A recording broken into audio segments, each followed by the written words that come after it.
E aí galera, beleza? Como é que vocês estão? Meus amigos, parece que conforme nós nos aproximamos das eleições de outubro, o clima no país vai ficando um pouco mais tenso. Anteontem, nós vimos a prisão do ex-ministro Milton Ribeiro e no dia de ontem ele foi solto, olha só, quem poderia imaginar. E é bem interessante olhar esse caso, olhar as notícias que saíram ao longo do dia de ontem, ver o que foi que aconteceu, porque ele foi solto. E inclusive, na decisão que o soltou, o desembargador mandou alguns recados bem interessantes para a justiça, né? Meio que não foi proporcional o pedido de prisão dele. A gente vai comentar bastante sobre isso. Na verdade, até antes, a gente abre o vídeo. Se você não gosta de notícias positivas, nosso Brasilzão. Depois eu quero falar sobre imprensa, porque acho que nos últimos dias aconteceu assim um feito que realmente assim tem que ser estudado, né? O que está acontecendo atualmente com a imprensa brasileira, a gente sabe que já deixou de ser jornalismo, mas a intensidade e a forma como eles estão tentando avançar com certas agendas realmente precisa ser observado, sabe? Passou da fase assim, eu elegi o Lula. Algumas coisas assim muito absurdas acontecendo nos últimos dias, inclusive jornalistas aí apareceram para comentar de alguns absurdos. Quero mostrar para vocês. Falando em absurdo, né? O quarto tema a gente começa falando sobre o Datafolha. Ontem saiu a pesquisa, o Lula vence 800%, né? 150 milhões de votos, né? Mais votos do que brasileiros. Toda essa ladainha, a gente sabe, mas a gente vai falar sobre isso, porque tem algumas coisas interessantes. No dia de ontem, por exemplo, saiu uma matéria da Veja mostrando que a pesquisa do Datafolha poderia deixar o governo meio chateado, não apenas com o resultado, mas até com as perguntas, como se as perguntas pudessem induzir os entrevistados a ter um certo posicionamento político, né? Pudesse influenciar no resultado da pesquisa. A gente vai comentar sobre isso. E eu também quero mostrar para vocês a atuação de algumas pessoas perante a pesquisa, né?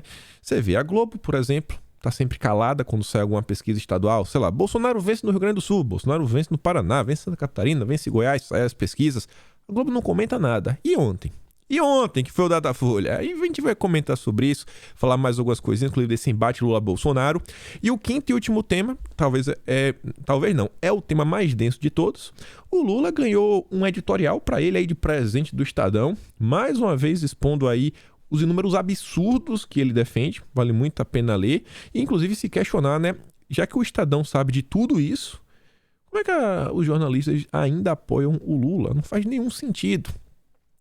E além disso tudo, como falar isso daqui, né? Enfim, uma série de ações recentes da esquerda latino-americana, que pensa de forma bem similar ao Lula, e algumas coisas que, inclusive, estão na proposta do Lula, que você fala, cara, imagina se o Lula voltar. Foi só coisa que aconteceu assim, nas últimas 24 horas. Enfim, já falei muita coisa, vamos começar falando que o nosso Brasil abriu 357 mil negócios em março, recorde mensal desde 2010.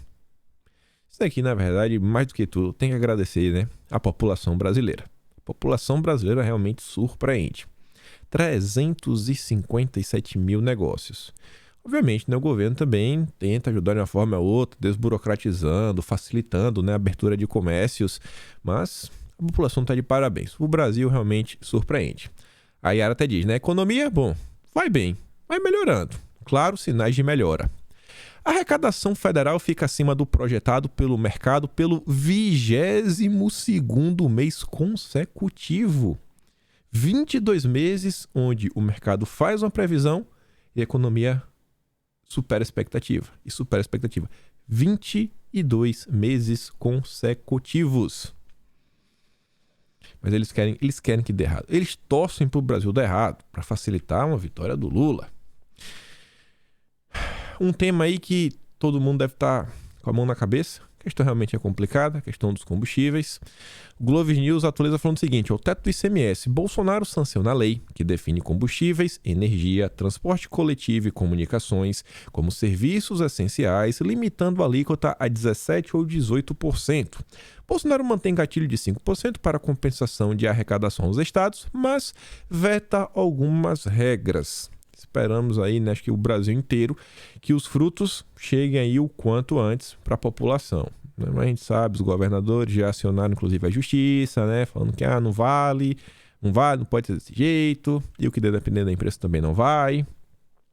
Ainda sobre a questão do combustível, Bolsonaro diz que vai baixar decreto para exigir que postos de gasolina mostrem qual é o preço do combustível nas refinarias. O Vilimigo fala o seguinte, transparência nos preços, mais uma medida pró-população de Bolsonaro. O presidente irá editar decreto para dar transparência a preços de combustíveis e assim permitir ao povo ver o quanto lucra, os postos de combustível. Bolsonaro sempre pensando no povo.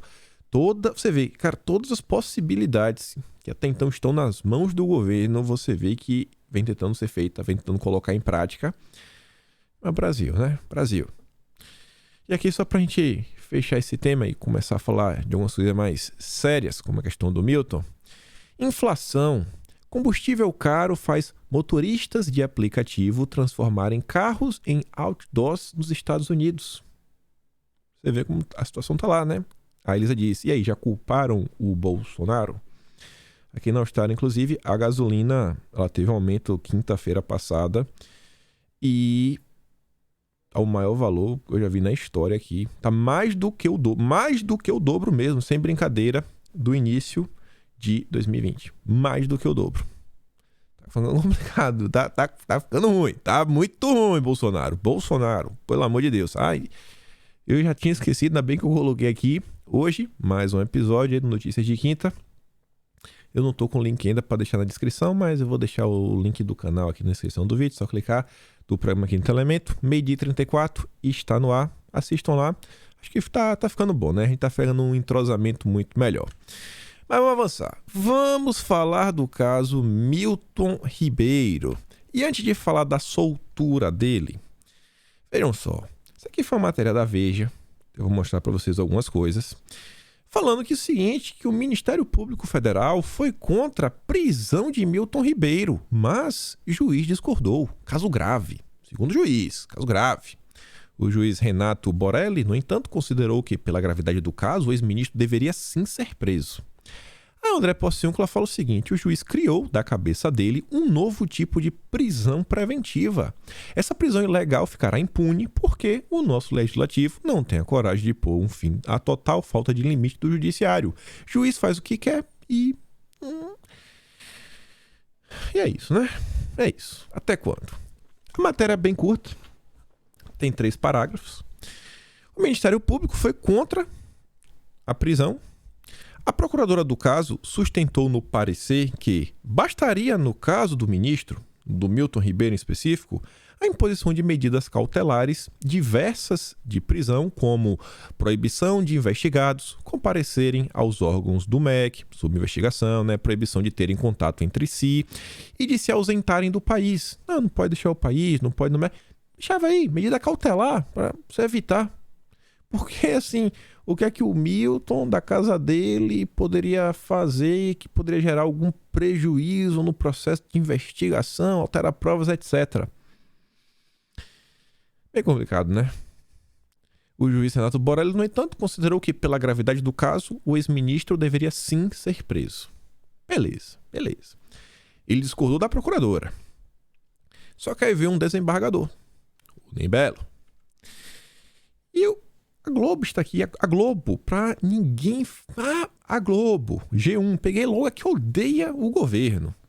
Desembargador manda soltar Milton Ribeiro, pastores e os outros presos em investigação sobre o escândalo do MEC.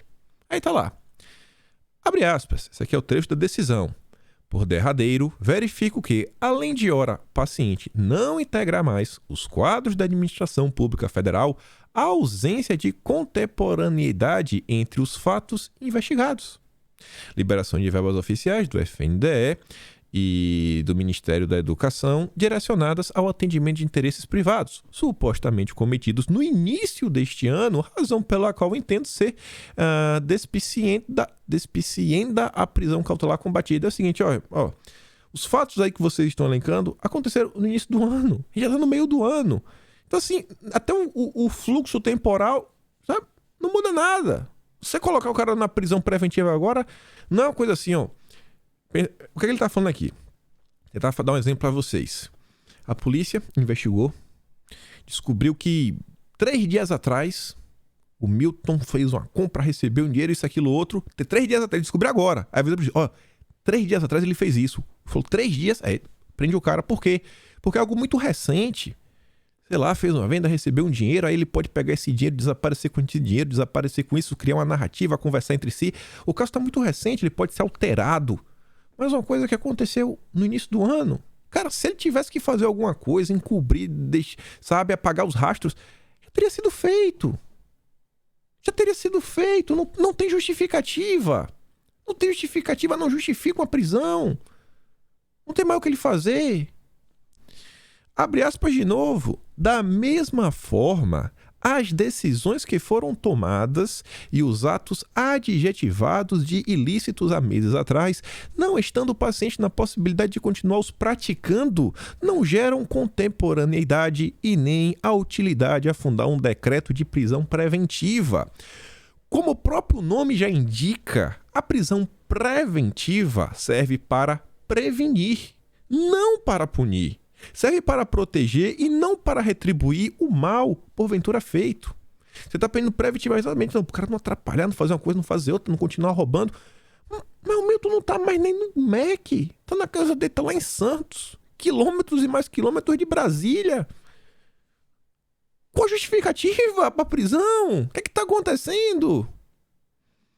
Aí você para e pensa, todo o desgaste que esse fato gerou, não só para o Milton, para a reputação dele, ele pode estar errado. A polícia pode chegar na conclusão final que não, ele roubou, encontrou isso. Beleza, mas e se não encontrar nada? E se não encontrar nada? A festa que a Globo já fez, que o Randolfo Rodrigues já fez, que o Lula... o Petro já fez a festa, né? Já colocaram a pecha. Bolsonaro é ladrão, Bolsonaro é corrupto. É o principal objetivo. Tem um amigo meu que até sempre fala o seguinte: não leia a política com os olhos de hoje. A política é sempre assim o que está por vir, né? É uma ação, o impacto da ação não é hoje, o impacto é lá na frente, né? O objetivo por trás daquela ação. E o desgaste, né? Desgaste grande. O magistrado disse ainda que a investigação deve prosseguir e já está avançada. Abre aspas de novo. Os argumentos contidos na indigitada decisão verificam que a busca e apreensão já foi realizada. As quebras de sigilos já foram deferidas e não há razão bastante para a manutenção da prisão sem a demonstração concreta de onde haveria risco para investigações. Ou você fala, onde tem um risco aqui, ele está solto para investigação, tem que mostrar, tem um risco aqui, ele está solto. Ou então você libera o cara. Acabou.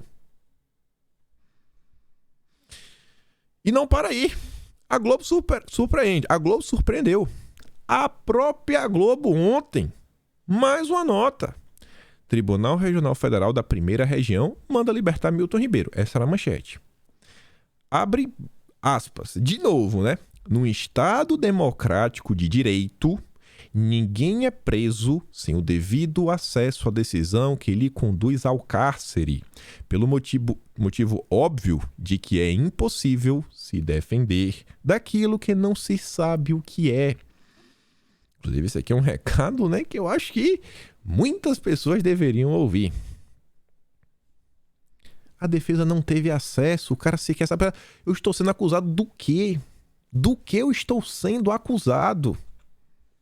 E o pior é o seguinte, o Milton, talvez ele pudesse ter sido solto nas primeiras horas após sua prisão, mas não foi. Sabe por quê? Mais cedo, o desembargador federal Moraes da Rocha, também do TRF1, negou outro habeas corpus apresentado pela defesa do ex-ministro. Eles apresentaram primeiro um habeas corpus, não foi aceito. Por quê? Ele ressaltou que não poderia conceder o habeas corpus porque a decisão que determinou a prisão não foi juntada ao processo. O cara impetrou o habeas corpus, mas não anexou a decisão da prisão. Só que eles não tiveram acesso. Os advogados de Milton Ribeiro afirmam que ainda não tiveram acesso à decisão na íntegra. É por isso que não anexaram, porque eles não tinham acesso. O desembargador reconheceu o fato, realmente estou reconhecendo, que infelizmente a justiça não deu acesso, mas destacou que não poderia reverter uma ação ou uma decisão sem acesso a ela. Eu reconheço que vocês realmente têm um direito, que vocês não receberam, mas eu não posso fazer. A regra não me permite. Olha o caso. Olha todo o desgaste que foi gerado. E que ainda vai ser gerado e que vai continuar sendo gerado nas próximas horas. Vamos fazer a festa em cima disso daqui. E não adianta você tentar desmentir, falar isso, fazer aquilo. Festa, festa. As pessoas elas não acompanham, elas não tentam entender o que realmente se passa no país. Ainda tem aquela cultura seguinte, ó. Foi preso é bandido. Não existe a possibilidade de, quem sabe, ser uma prisão ilegal, uma prisão irregular, uma prisão que não aconteceu da forma devida, que não aconteceu o devido processo legal. Outra coisa que chama atenção é o grupo Prerrogativas, que é o grupo do Lula, dos advogados, que eles dizem que foram criados para garantir, né, o amplo acesso à defesa, que todas as prerrogativas sejam aceitas. Eles não falaram nada. Não teve nota na Mônica Bergamo, não teve tweet lá do Maurício Carvalho, acho que era tal da frente, nem lembro. Não fala nada. O Augusto de Arruda Botelho, do Instituto de Defesa, do Direito de Defesa, o IDDD, que também preza, né, pelo amplo direito de defesa, não falou nada. Nada. Só narrativa. Eu até tuitei isso no Twitter ontem, né? Parece que a esquerda só defende o preso quando é um preso da esquerda, do Lula. Aí a imprensa entra em campo. Depois de tudo que vocês viram, a imprensa entra em campo. A Elisa aqui traz, ó. Juiz que mandou prender Milton diz que sofreu ameaça. Pronto, agora é a vítima. A vítima agora é o juiz, não é o Milton mais. Não para por aí. O desembargador, vocês viram a justificativa do desembargador. Eu acho que tem uma lógica muito grande do desembargador. E não apenas o Ney Belo. Não apenas o desembargador Ney Belo, mas como outro também, ó. O Moraes da Rocha. O Moraes da Rocha, ó. O que não deu habeas corpus por única razão, porque estava faltando, né, a decisão. Então você vê duas pessoas pensando da mesma forma, não apenas o Ney Belo, mas vem lá a Malu Gaspar, Globo. Desembargador federal que libertou o ex-ministro é favorito para a vaga no STJ. Ó, ele não fez uma ação técnica. Ele fez o que ele fez porque ele quer o carguinho. Ele quer a vaga. Né? Ele quer poder. Ele fez para ele ser escolhido, né, pro STJ. Pelo amor de Deus. Pelo amor de Deus. Não, tá complicado. É umas narrativas assim que são complicadas. Aí vem ela, a única jornalista do Brasil que nunca decepciona. A Daniela Lima, ela não podia deixar passar. Aí tá lá, ó. Desembargador, candidato a uma vaga no STJ, manda libertar o ex-ministro Milton Ribeiro e todos os demais presos na operação da Polícia Federal ontem.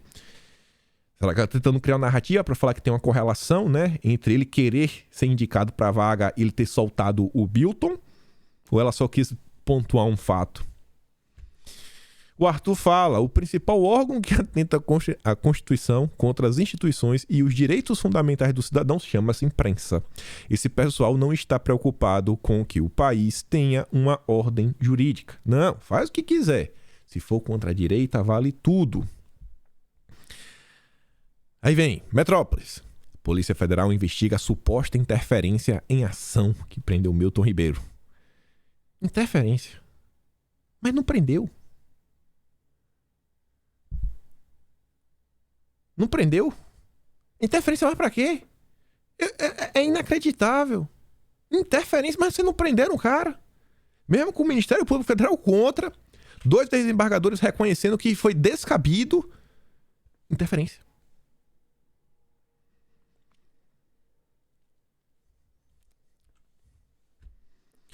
Mas vamos falar mais da imprensa. Vamos falar mais da imprensa brasileira. A imprensa brasileira que realmente parece que não tem nenhum interesse em ver o nosso país andando para frente. Mais uma vez aqui, esse rapaz aparece. Eu não conheço... Se a imprensa mente, esse rapaz está em outro patamar, né? Ele é o rei. É o rei. Tiago Reis. Esse cara aqui, meu amigo. E ele ontem apareceu aí um vídeo. O Corvo, não sei que dia. Ele apareceu para mim na minha timeline ontem. Eu não sei de que dia é esse vídeo. Mas escuta só. É sobre as brigadas digitais do PT, né? O gabinete do ódio do bem. Esse daqui é o permitido. Olha isso daqui. Eu percebi, e o pessoal da CUT também percebeu, a CUT começou a criar as brigadas digitais e vários grupos. Eu, no Plantão Brasil, a gente criou vários grupos também. Quem quiser depois, entra em zapforabolsonaro.com. É um endereço que eu criei, mas pode ser criado qualquer endereço. Eu fiz um sistema e eu vou falar, qualquer programador faz um sistema assim em 5 minutos, 10 minutos, 15. Que é um sistema que funciona o seguinte, eu cadastro o link dos grupos. Nesses grupos, apenas os administradores podem falar. Quem não é administrador não pode falar. Então muita gente entra, quer falar, acaba saindo, mas a maioria, 80, 90% fica no grupo, porque a pessoa entra lá para receber o conteúdo. É o que acontece. Eu não crio um grupo ou dois, eu criei mais de 100 grupos. É o que acontece, quando a pessoa entra em Zap fora Bolsonaro, ela cai num grupo aleatório. Inclusive, se você entrar 2 vezes nesse endereço, a chance de você cair em 2 grupos diferentes é de 90%. Se você entrar 100 vezes, você vai cair provavelmente em vários grupos diferentes. Cada vez que você entrar, você vai cair num grupo diferente. Fica um carrossel, os grupos girando e as pessoas vão entrando em grupos aleatórios. E aí o que acontece? Aí, eu distribuo conteúdo ali e as pessoas consomem, porque não tem aquela poluição de grupos. Fazendo dessa maneira, você consegue fazer a mensagem chegar. O problema é o seguinte, com 100 grupos, 200 grupos, dá. E com 1.000, 2.000, 3.000, aí precisa de pessoal. É por isso que a CUT tem as brigadas digitais, tem pessoal. Isso aqui é basicamente uma confissão, né? Ele tá confessando. Cria o grupo, 100, automatizado, bonitinho, site, pá, botou ali, ó, o sorteio automático, onde você vai cair e recebe conteúdo. Com 100 ele consegue lidar, mas se for 1.000, aí tem a CUT, que tem lá a turma dela, etc. Na maior naturalidade. Na maior naturalidade. Rapaz, é inacreditável. Imagine se fosse qualquer pessoa da direita falando isso. Lá no Telegram, por exemplo, eu desativei os comentários. Quem chegou no Telegram esse dia, pô, por que não tem comentário aqui no canal? Sabe por que eu desativei? Porque quando teve aquelas movimentações jurídicas um pouco mais tensas, etc., saiu uma matéria na época onde a imprensa ela pegou os comentários, não do que o dono do canal lá no Telegram fez, mas as pessoas que participam, né? Você vai lá no comentário, quem nunca entrou no Telegram na vida, eu vou explicar pra você de forma bem simples. Você coloca lá uma mensagem, fala assim, ó, galera, isso aqui tá acontecendo. Você pode mandar um áudio, você pode postar um vídeo, uma imagem, e as pessoas podem comentar, podem reagir, né, dar coração lá, tipo como fosse o Facebook. Aí a imprensa entrou no canal de um influenciador de direita, entrou em um dos comentários. Aí em um dos comentários tinha 1 ou 2 pessoas com alguma ideia assim mais maluca, mais malucada. Pronto, a imprensa soltou uma matéria dando a entender que ó, o dono do canal ele tá promovendo esse tipo de assunto aqui, ó, temas antidemocráticos, isso, aquilo, outro. Que foi uma pessoa que dentro do canal você nem sabe. Às vezes foi, não sei, né? Mas vai que alguém maldoso vai de propósito, fala alguns absurdos de propósito, bate o print, manda pra imprensa e fala, ó, olha o que estão discutindo aqui no grupo. Quando na verdade foi tudo... Tá entendendo? Eu falei, cara, eu vou desativar. Por quê? Porque a direita não pode nada. Não pode nada. Não pode, eles podem tudo. Criar grupo aqui, o programador é coisa fácil. Fácil. 5 minutos o programador faz. Eu fico perguntando, né? Cadê a imprensa nessas horas para comentar sobre isso? Cadê nossos deputados também, né? Para questionar, porque vale um questionamento. Eu acho que valia bastante um grande questionamento. Mas vamos continuar falando sobre a imprensa. Coisas que me chamaram muita atenção ao longo do dia de ontem. Como isso daqui. Não sei se vocês se acompanharam de perto. As questões ligadas à pandemia, né? Aqueles nomes polêmicos que a gente não pode nem falar, né? Não pode nem mostrar a caixa, né? Bolsonaro botava assim, falava, ia atacar isso, aquilo, outro. Aí foram pra cima da Prevent Senior, foram pra cima da Nise Yamaguchi, diversas coisas. Aí no dia de ontem, sai essa matéria falando o seguinte: os médicos que denunciam Prevent Senior, eles receitaram o kit dos medicamentos polêmicos para si próprios e para seus familiares. Os médicos que acusaram a Prevent Senior de pressionar os médicos... Não, você tem que receitar esse medicamento. Você tem que receitar, viu? Você tem que receitar aqui para todo mundo. Aí se descobriu que eles usaram. E ainda prescreveram para os seus familiares. E eles fizeram aquela algazarra durante a CPI da pandemia. A Prevent Senior também virou alvo de uma CPI municipal. Foi municipal ou foi estadual? Tô na dúvida agora. Foi municipal na cidade de São Paulo. A Paula Schmidt diz, né? O teste do seu na reta não falha nunca, né? Quando é com você, aí ninguém vem com narrativa. A matéria diz, a Prevent Senior vai encaminhar ao Conselho Regional de Medicina de São Paulo documentos que provam que médicos que hoje a denunciam receitaram, né? Polêmicos para eles próprios e para seus familiares. A operadora quer demonstrar com isso que é falsa a afirmação de que eles eram pressionados a receitar, né, etc. Além, o kit também continha muita coisa. E você lê aí. Brasil. E olha o que a imprensa fez com relação a tudo isso. O cara nunca teve espaço para o outro lado, né? Não tem espaço, você não pode nem falar. Um caso que a gente já comentou comentamos ontem, e eu quero comentar ainda mais, até porque Bolsonaro comentou sobre ele, envolve a questão lá de Santa Catarina, né, da menina de 11 anos. O Leonardo Coutinho, ele compartilha aqui a matéria do Intercept, que deu o início, o pontapé a todo esse caso, e ele fala o seguinte, ó, a omissão do contexto, que não está na matéria do Intercept, primeiro, relação consensual. Segundo, o criminoso, em tese, né, é outra criança de 13 anos. Faz dessa publicação uma das coisas mais chocantes do ativismo disfarçado de jornalismo. Enganou bem, porque todo mundo replica e ninguém apura nada. E conseguiu o que queria. Né? O bebezinho de 7 meses tá lá, não tá nos céus agora, né? Não está mais entre nós. Perdeu sua vida. Aí ele deixa a matéria da Globo. Da Globo. A Globo que fez uma algazarra em cima, que isso e aquilo outro, e escondeu a informação. Aí ele fala o seguinte, ó, chamam a minha atenção para o termo consensual, que não se aplica para um menor. É verdade, mas é relevante, pois, além do aspecto técnico, mostra uma história bem diferente da matéria. A tragédia não deve ser minimizada, mas é diferente do que foi contado e instrumentalizado. E a quantidade de pessoas que estão batendo nessa tecla, defendendo 1001 pontos diferentes sem saber da história verdadeira. A imprensa é má. A imprensa é má. Isso é maléfico. Aí você vê aquela matéria do Globo que o Coutinho colocou, você vê, ó, o inquérito da polícia para averiguar o crime, no entanto, foi concluído sem indiciar ninguém. A polícia concluiu que o principal suspeito de ter engravidado a menina é também uma criança de 13 anos, próxima a ela e com que ela mantinha relações. A conclusão foi enviada ao Ministério Público, que ainda avalia se concorda com o desfecho da investigação policial. O Globo ouviu fontes ligadas às investigações criminais que ocorrem em sigilo, mas a Globo ouviu, né? Que a menina admitiu em depoimento aos policiais ter mantido a relação com o menino.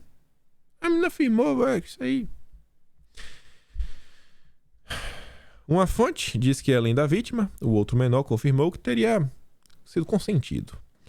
O Ministério Público de Santa Catarina ainda não bateu o martelo sobre como conduzirá o inquérito. Não há ainda, por exemplo, o resultado de um exame que comprove a paternidade do feto, de acordo com outra fonte ouvida pelo jornal. A advogada da menina foi procurada pela reportagem, mas não quis se pronunciar. Deve estar comemorando a feminista. Aí vem o UOL. A promoção da juíza que torturou criança. Tinha que ser presa. Pessoal, isso aqui é muito grave. Ele está imputando um crime, é uma juíza. Gente, a juíza fez algumas perguntas para a menina, simples assim. Ele está acusando de um crime. O Leandro Gil diz, pronto, agora o alvo da militância foi a juíza, massacrada pelo resto da imprensa com base nessa matéria desinformativa. Chegaram até a dizer que a juíza estava submetendo a criança à tortura ao negar autorização do meu corpo e minhas regras. É o nível da imprensa brasileira. Você vê, é ativismo puro. Aqui vai muito além da desinformação, da fake news. Aqui tem um objetivo claro de avançar com a agenda. A criança de 11 anos passou pelo procedimento ontem, segundo o Ministério Público Federal. Aí o Flávio Gorno diz, né? Procedimento. Né? Usando eufemismo. Procedimento. É um procedimento, né? Tipo, bateu as botas, não falando coisa mais bonitinha. Aí lembra o seguinte, que na época lá da Alemanha, aquela época bem tensa, quando chegava na casa dos judeus, né, para entregar cartas, os carteiros, ele emigrou. Ele emigrou. Emigrou para onde? Foi para onde? Foi morar em Mônaco? Não. Foi morar no campo de concentração. A imprensa, a CV, mesma coisa. Ministério da Propaganda, né, usando palavrinhas bonitas para Esse caso dói. Nossa senhora. Gente, ontem eu cliquei nessa postagem. Meu Deus, por que eu cliquei, eu fui ler os comentários. Nossa, eu me senti mal. Ontem não, né? Isso aqui deve ser umas 2, 3 horas atrás. Eu li, eu falei, meu Deus, parei assim, fiz uma oração. Eu vou comer uma coisa aqui e volto, porque sabe, deixa você pra baixo. Você vê assim o quanto a sociedade brasileira, parte dela, tá com o coração, sabe, podre. Bolsonaro, ele vem e comenta o seguinte, ó. Um bebê de 7 meses. 7 meses. Sabe? Não se discute a forma que ele foi gerado. Se está amparado ou não pela lei. É inadmissível falar em tirar a vida desse sem-defeso. 7 meses, gente. Quantas pessoas não nascem de 7? É 7 meses.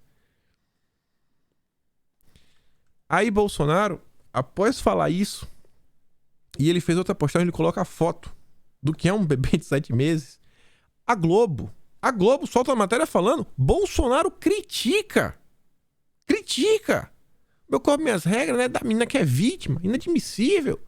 Aí Bolsonaro diz ao Globo, não adianta induzir as pessoas a acharem que somos, de alguma forma, coniventes com um crime tão bárbaro quanto violentar uma criança. Ou que não nos preocupamos com o sofrimento de uma criança de 11 anos. São vocês que demonstram desprezo por uma das vítimas. A criança é de 7 anos, 7 meses. Se existe a chance de preservar 2 vidas inocentes, por que não defendê-las? A felicidade de uma, cara, não depende, sabe? Não depende do outro perder a vida. Por que quem defende as 2 vidas é pior do que quem defende apenas uma vida? É estranha essa dificuldade para quem defende facilmente a vida de bandidos. Aí mostra, ó, é por enxergar o sofrimento das vítimas e a covardia dos criminosos que sempre lutei por penas mais duras para este crime, inclusive a castração química. Insensibilidade é promover em rede nacional um abraço quase que romântico a um preso condenado por abuso de vulnerável. Quem lembra, né? Ó, o Drauzio Varela. Para nós, tanto a criança de 11 anos quanto o bebê de 7 meses são vidas que precisam ser salvas, preservadas. Para vocês e todos os que promovem essa barbárie, somente uma dessas vidas importam e a outra pode ser descartada em qualquer lugar, mesmo que exista uma chance de se evitar isso. Carlinhos, lá na rede, falou o seguinte: o verdadeiro candidato a vice do Lula, a grande parte da imprensa, atua sem a menor preocupação com narrativas e fake news 24 horas por dia para beneficiá-lo. Enquanto isso, a Alckmin só aparece nas fotos para tentar dar o tom de disfarce para o que ele realmente pretende toda a facção. Não dá, gente. Bolsonaro, ele compartilhou essa postagem aqui do Felipe Barros e ele também avisa, né, sobre as tratativas que ele ordenou. Ele fala o seguinte, ó: solicitei ao Ministério da Justiça e ao Ministério da Família, da Mulher, Família e Direitos Humanos que apurem os abusos cometidos pelos envolvidos nesse processo, que causou aí o óbito de um bebê saudável, 7 meses, da violação do sigilo da Justiça e do total desprezo pelas leis e princípios éticos. A exposição de uma menina de 11 anos também. E o Felipe Barros, que foi compartilhado pelo presidente, falou: estou ingressando com abuso de autoridade e denúncia no Conselho Nacional do Ministério Público contra a procuradora Daniele Cardoso Escobar, defensora do infanticídio, que emitiu a recomendação abaixo. Esse caso é pesado. Esse caso é pesado. Enquanto isso, só pra gente falar de justiça, não é no Brasil, mas uma notícia que eu acho que mais de vocês deve considerar de uma forma um pouco mais positiva, mas se não, eu acho interessante, que é o seguinte, ó. A Suprema Corte Americana determina que os americanos têm direito fundamental de portar armas de fogo em público. No Brasil, além de vidas, é muito relativo, né? Isso aqui, meu Deus, isso aqui é um sonho extremamente distante. E aí você vê, falando de agendas avançando, a gente sabe que o Jorge Soros apoia esse tipo de movimento, o que está acontecendo no Brasil agora, né? E vejam só, não é o BD com clara... Não é o BD que está governando os Estados Unidos, não é o Jorge Soros, mas o Lando Russo fala isso. Documentos que chegaram às mãos da Fox News mostram como um grupo chamado Governando para Impactar bancado pela Open Society, está por trás de pelo menos 20 medidas adotadas pelo governo. Você imaginou o Lula chegando ao poder? O poder de influência que a esquerda, esses grupos terão na hora de indicar processo, etc., prioridade em PLs, PLPs, PECs e por aí vai? Tem que ficar de olho, Não dá para esquecer do nosso legislativo. Mas vamos continuar falando de absurdos. Vamos continuar que tem que falar do Datafolha, né? Em meio a inúmeras coisas acontecendo no Brasil, obviamente o Lula não vai falar das coisas que importam, sempre aí na narrativa maluca dele. Apesar de um mês de propaganda na TV e uma enxurrada de fake news do bolsonarismo na internet, a nova pesquisa mostra, mais uma vez, que o povo brasileiro quer se ver livre desse governo trágico. Ele está fazendo esse tweet com base na pesquisa da Datafolha, né? A Elisa fala, né? O assunto dominou as redes, foi a questão da menina, de 11 anos. O Lula não falou nada. Nem um único tweet, se ele era a favor, se ele era contra. Falou nada. Fugiu. O Bolsonaro tá lá, na cara a tapa. Como sempre, né? Bolsonaro não tem como comparar os dois. Aí o Datafolha falou que o Lula tem 53% dos votos válidos no primeiro turno, ante 32% de Bolsonaro. 21 pontos na frente, né? Segue lá, dianteira vence fácil. Isso aqui não foi de ontem. Esse post aqui que a Anitta fez foi no dia 26 de maio, ou seja, um mês atrás, quando saiu aquela primeira pesquisa do Datafolha, que o Lula estava 21 pontos na frente. Quando isso aconteceu, a Globo, que não fala de nenhuma pesquisa que Bolsonaro está na frente, soltou, na época, dia 26 de maio, 5 mais 5, 10, mais 1, 11. 11 matérias em um intervalo de menos de 2 horas. Ao longo depois deve ter estudado mais. E agora? E agora com essa nova pesquisa do Datafolha? Bom, coloquei lá no Globo, né? Datafolha, na pesquisa. E resolvi olhar só o que saiu ao longo do dia de ontem, né? Aí você vê, ó. Vamos contar. 1, 2, 3. Essa aqui é engraçada, ó. Colunistas do Globo analisam pesquisa para presidente. Já tá dando até análise em cima, chamando os analistas. Então, ó, 3, 4, 5, 6, 7, 8, 9, 10, 11. 11 notícias. Esse é o Globo. Eles nunca divulgam nenhuma notícia onde o Bolsonaro aparece na frente. A Globo nunca mostra nenhuma viagem de Bolsonaro, dele sendo recebido pelo povo, fazendo motor certo. Nada. Bastou acontecer alguma coisinha contra Bolsonaro. Aí o Globo faz o caos.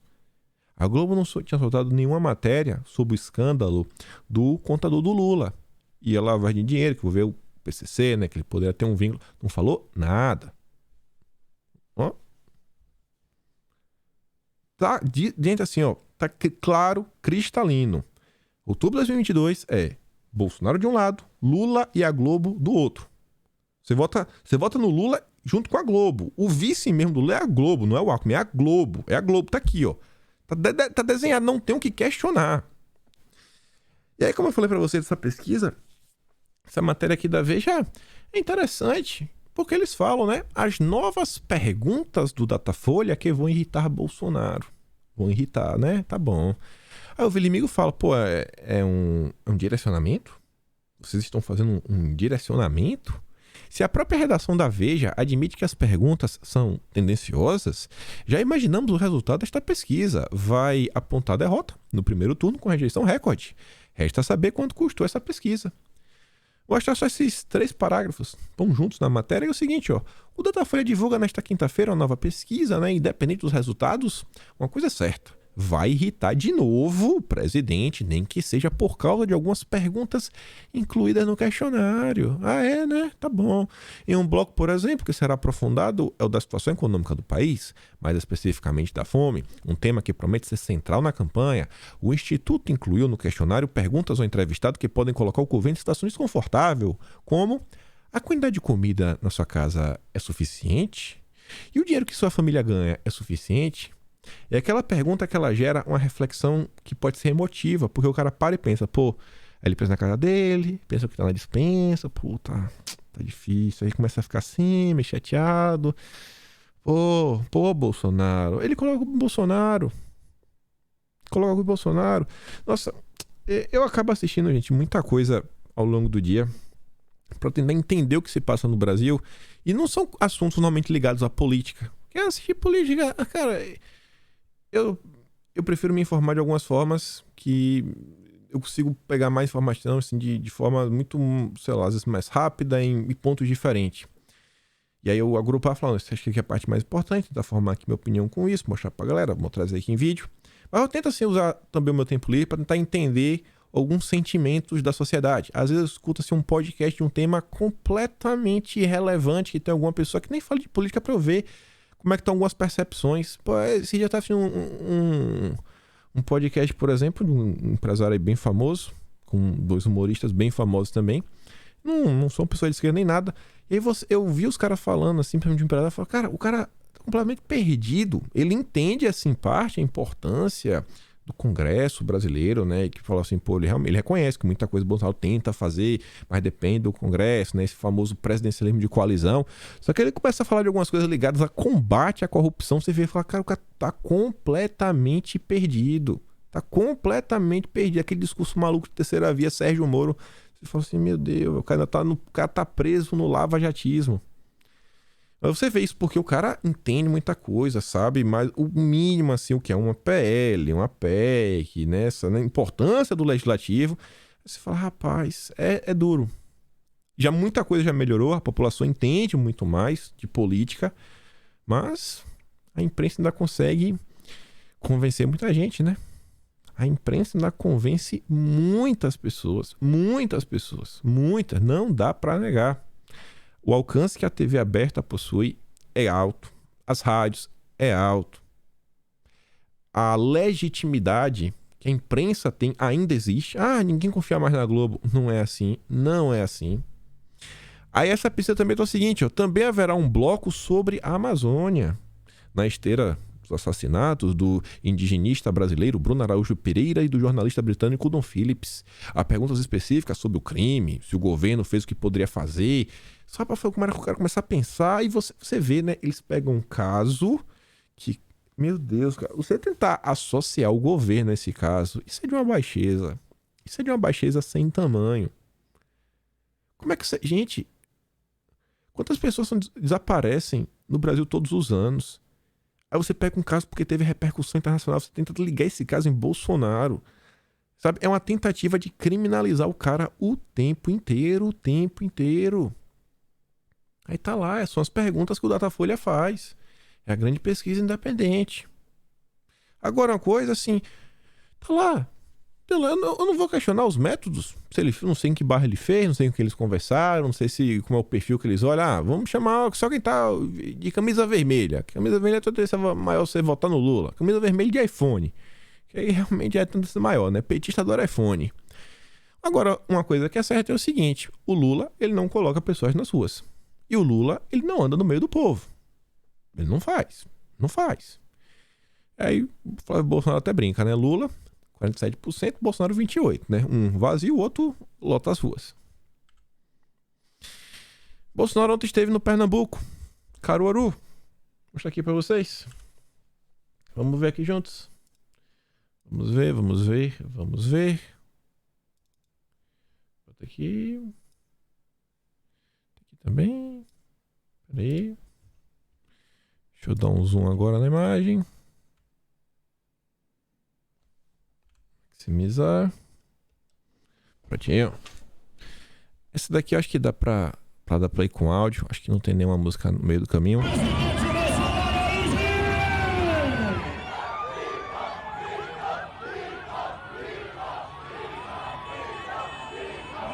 Lá vai ele, ó.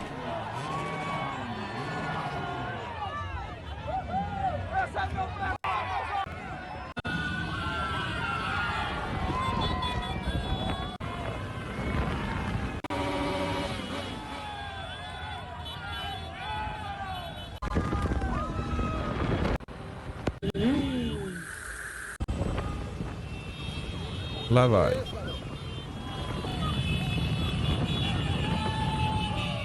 Bolsonaro! antes de mostrar ele à noite, que ele foi lá no forró, olha esse outro vídeo aqui, ó, da motociata.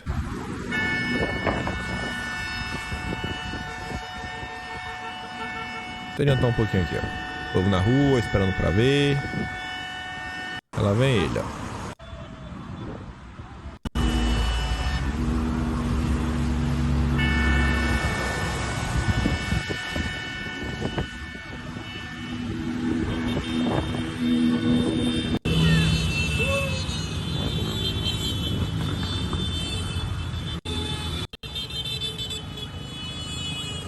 E você vê, lá no final do vídeo ainda tem as motinhas lá em cima, né? Mas o Lula vence no primeiro turno com a mão nas costas, sem poder pisar no meio do povo. Aí Bolsonaro à noite foi no forró. Esse aqui tem uns pedaços que tem som, né? Então não vou deixar rolar. Lá vem ela aqui, ó. Ok, rapaz. Fica aqui a TV.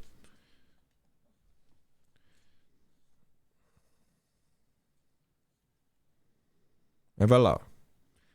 Ele que foi no forró, na festa pública. O Lula não tá proibido de ir.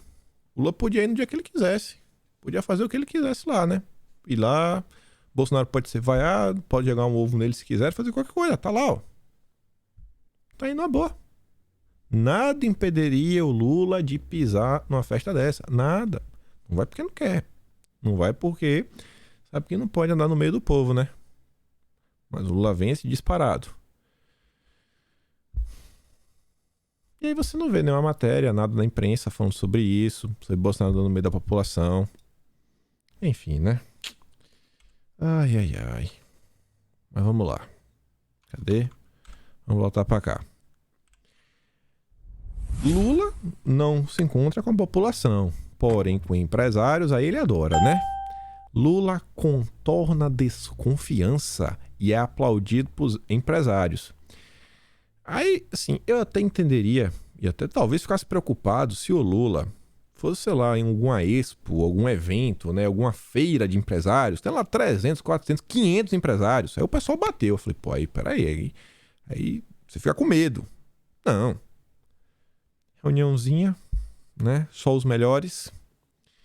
Pedro Moreira Salles, Itaú, o banco mais progressista do Brasil.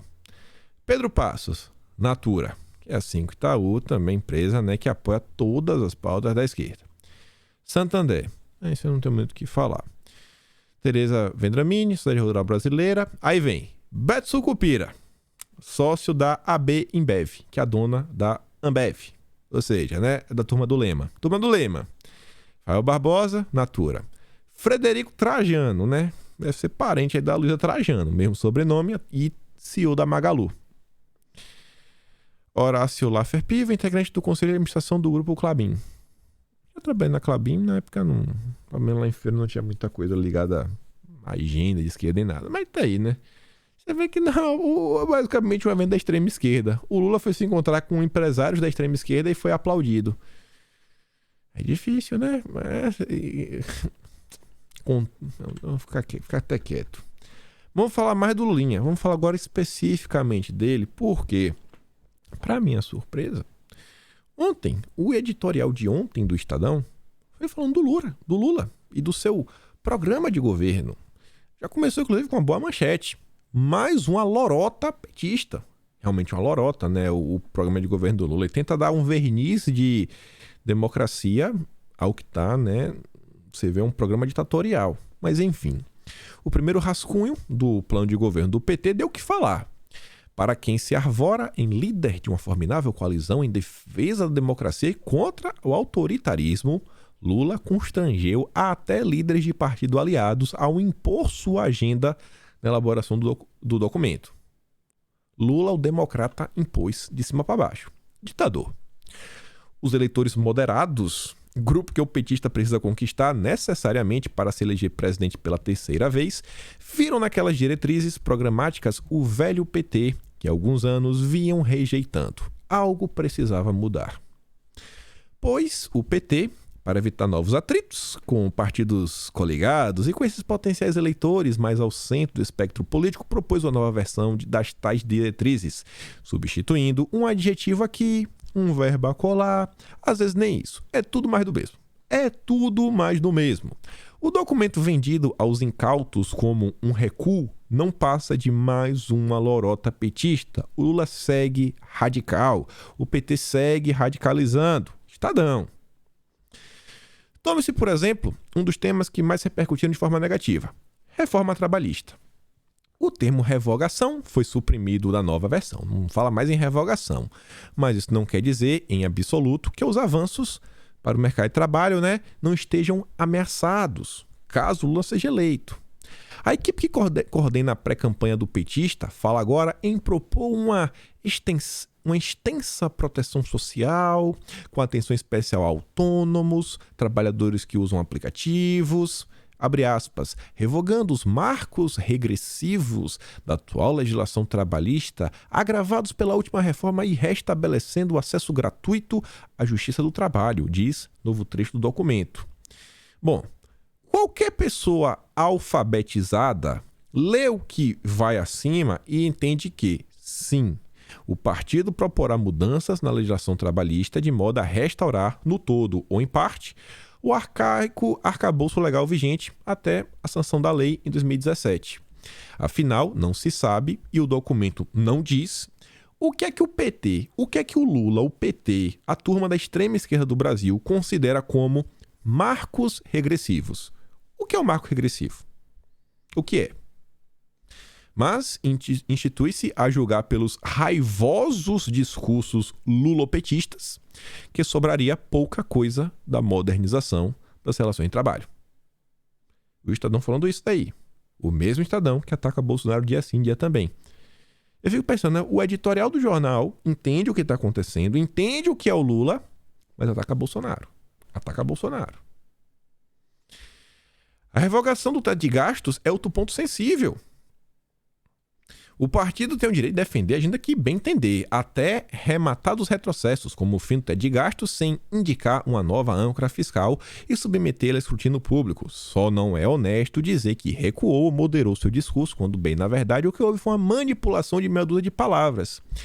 Em que pese a inclusão de um tópico, olha, regulação da imprensa, um tópico no documento condenando ataques à imprensa e a jornalistas, a rigor uma obviedade para qualquer um que se apresente como democrata, a pauta da regulação dos meios de comunicação, um eufemismo para o controle estatal do jornalismo profissional independente, segue entre as diretrizes programáticas do PT. Mas agora, singelamente chamada de democratização dos meios de comunicação. Permanece também o plano de abrasileirar os preços dos combustíveis. Aí a matéria fala o seguinte: aqui Lula e Bolsonaro andam de braços dados. O que foi que Bolsonaro fez para interferir? Na canetada. Na canetada, não, eu vou fazer, fez. Todas as ações de Bolsonaro passaram pelo Congresso. O que Bolsonaro fez na canetada foi assim: eu vou zerar o imposto, zerei. Joga abaixo, Joga abaixo, o Estadão joga abaixo. E os dois últimos parágrafos, eu dei um zoom no tamanho da letra, principalmente o último, porque o Estadão encerra falando o seguinte, assim, com alterações mais ou menos acentuadas no que concerne à linguagem, mas não no espírito, o plano petista para governar o Brasil segue repleto de propostas perigosas. Perigo! Como o autointervencionismo estatal na economia, o descontrole dos gastos públicos e a revogação da reforma trabalhista. Se aplicada esta plataforma eleitoral, não só não tem o cordão de apresentar soluções duradouras para os problemas atuais do país, como pode criar outros problemas tão graves que nem sequer podem ser mensurados nesse momento. O PT pode criar problema que a gente não sabe nem o quanto vai impactar o Brasil. Mas pode vir ainda pode vir coisa ainda pior por aí, caso Lula seja eleito. E esse pode ainda ser pior. Afinal, para o chefão petista, é melhor colocar menos propostas no papel e executar mais.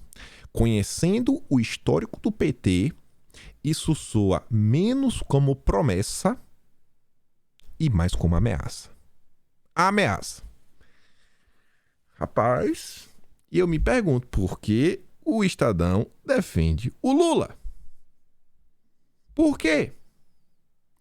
Aí pega aqui tudo o que eles falaram. Regulação da mídia, vem coisa mais aí, né? O PT, ameaça, perigo.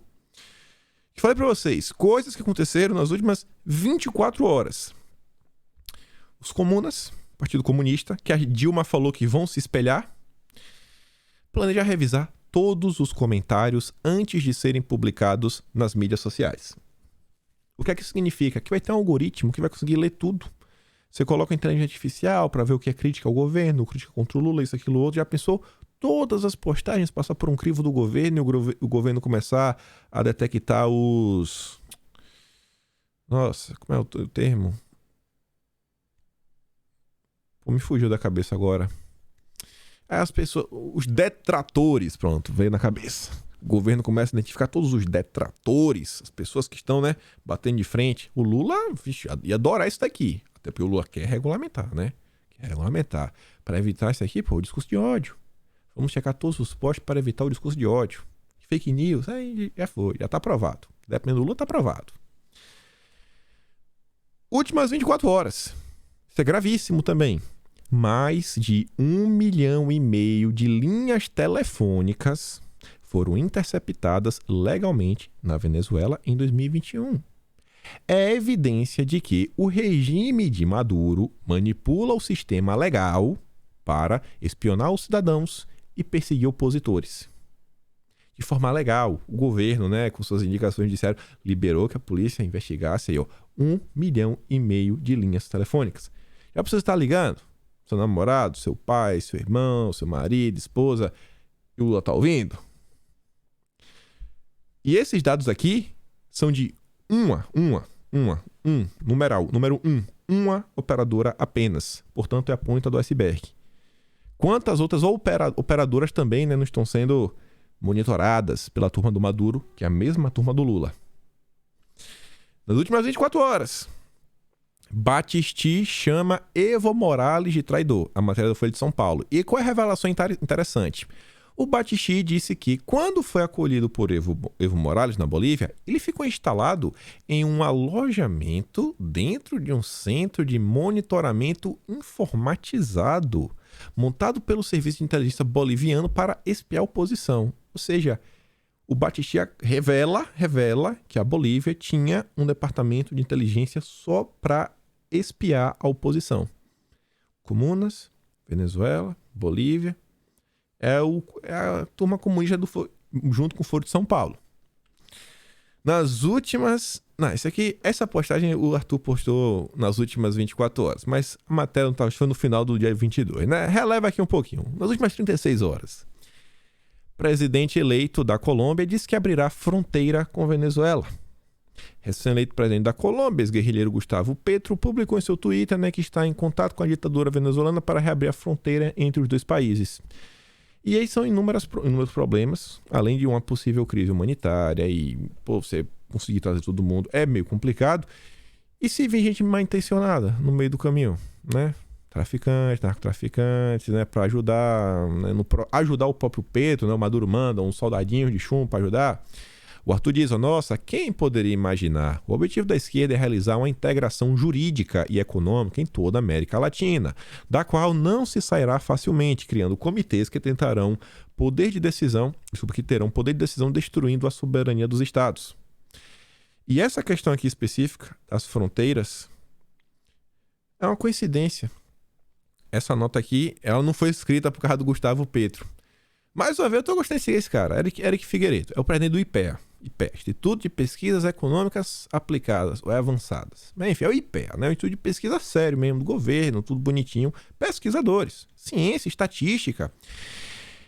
O Estadão fala sobre problemas que o PT pode trazer a longo prazo que não são nem mensuráveis. E o IPEA tentou lidar com essa questão da imigração, que foi impulsionada nela em Roraima por causa do Maduro. Ele fala o seguinte, reflexões iniciais sobre os efeitos econômicos da entrada massiva de imigrantes venezuelanos no estado de Roraima. A nota mensura os efeitos econômicos da entrada de imigrantes sobre os indicadores econômicos do estado de Roraima e destaca a importância da operação acolhida. A crise política, econômica e social instalada na Venezuela desde 2013 provocou uma onda de imigração em massa que demandou a atenção dos organismos internacionais. Dados do Alto Comissariado das Nações Unidas para Refugiados, mais de 5,6 milhões de venezuelanos deixaram o seu país nos últimos anos, representando quase 20% da população. Um quinto do país foi embora. O estado de Roraima foi a porta de entrada para os venezuelanos no Brasil. A partir de 2015, período em que a situação se agravou no país, os pedidos de refúgio começaram a crescer de forma exponencial. Em 2018, de acordo com a ONU, pelo menos 1,5 milhão de venezuelanos deixaram a Venezuela, só em 2018. O estado de Roraima recebeu cerca de 64 mil solicitações. Olha o gráfico, né? 2013, 2014, 2015, 2016, 2017, 2018, 2019. Você vê, quando o Maduro foi reeleito em 2018, a galera foi embora, em peso. Foi igual eu, né? A Dilma foi eleita em 2014, eu fui embora também. Eu falei, não dá, a Dilma não dá mais. Foi complicado ali, viu? Mas enfim, configurando-se como o maior valor da série histórica. Os eventos que motivaram os pedidos de refúgio são sintetizados na figura abaixo. Para mensurar os efeitos econômicos, anota, e ele deixa lá a metodologia que foi utilizada, mesmo no estudo aí que aconteceu nos Estados Unidos, do Mariel Boatlift, que foi o que aconteceu na Flórida, que foi o seguinte, foi um evento em que aproximadamente 125 mil cubanos saíram quando o Fidel falou que Mariel está aberta para quem quiser ir para os Estados Unidos, na década de 80. 125 mil pessoas foram embora de barco. Os resultados para o Brasil indicam que houve a redução de quase 10% no salário formal de Roraima após a entrada dos imigrantes. O impacto máximo aconteceu em 2017, exatamente no momento em que influxos migratórios aumentam expressivamente, atingindo 13%. A partir de 2018, a magnitude do efeito começa a reduzir e continua declinando no ano subsequente. A redução no tamanho do choque pode ser atribuída às ações efetuadas pelo governo brasileiro, tais como controle de fronteiras e operação acolhida e acordos de interiorização. Essas medidas podem ter contribuído para absorver parte dos efeitos negativos que incidiam sobre o salário dos nativos de Roraima, especialmente em 2018, quando as solicitações de refúgio aumentam de forma vertiginosa. E ele termina falando: a atuação brasileira indica que uma estratégia humanitária deve ser seguida por uma atuação da política pública no sentido de conter os efeitos econômicos que deterioram o padrão de vida da população do país receptor dos imigrantes. Resumo do resumo do resumo. É tanta gente que entra que você tem um impacto econômico, você pode ter interferência nos índices de desemprego, o salário médio da região cai, porque é muita mão de obra, a demanda é extremamente alta, na verdade a oferta é extremamente alta e a demanda não aumenta, então os salários começam a cair, você começa a encontrar pessoas para trabalhar pagando menos, fora todos os problemas sociais e humanitários. Gustavo Petro, você acha que ele não sabe o que vai fazer? O Lula, você acha que o Lula não sabe o que está acontecendo? Aí, É aquelas coisas que a gente... A decisão que o PT, o Maduro só chegou no poder por causa do Lula, por causa do PT, por causa do Foro de São Paulo. Ele não consegue nem mensurar. Ninguém conseguia mensurar o que o Foro de São Paulo iria se tornar. A gente sabia que ia dar muito errado. Mas você poder bater o martelo e falar aqui, o estado de Roraima vai empobrecer em certa parte. Você não consegue chegar nesse ponto. Sabe que vai dar muito errado. Muito errado. Muito errado. Tem mais coisas que a gente comenta amanhã. Sobre Lula, etc. E temas variados. E por hoje ficamos aqui. Mandar para vocês aquele vídeo daquele Thiago lá no Telegram para você dar uma olhada. O link também está aqui na descrição. E é isso. Fico por aqui. Aquele grande beijo, abraço, tamo juntos. Se gosta do meu trabalho, pode assinar no canal, pode me apertar o botão de valeu, o Patreon, link tá na descrição, mas compartilha esse vídeo e volta amanhã. Fui, meus amigos.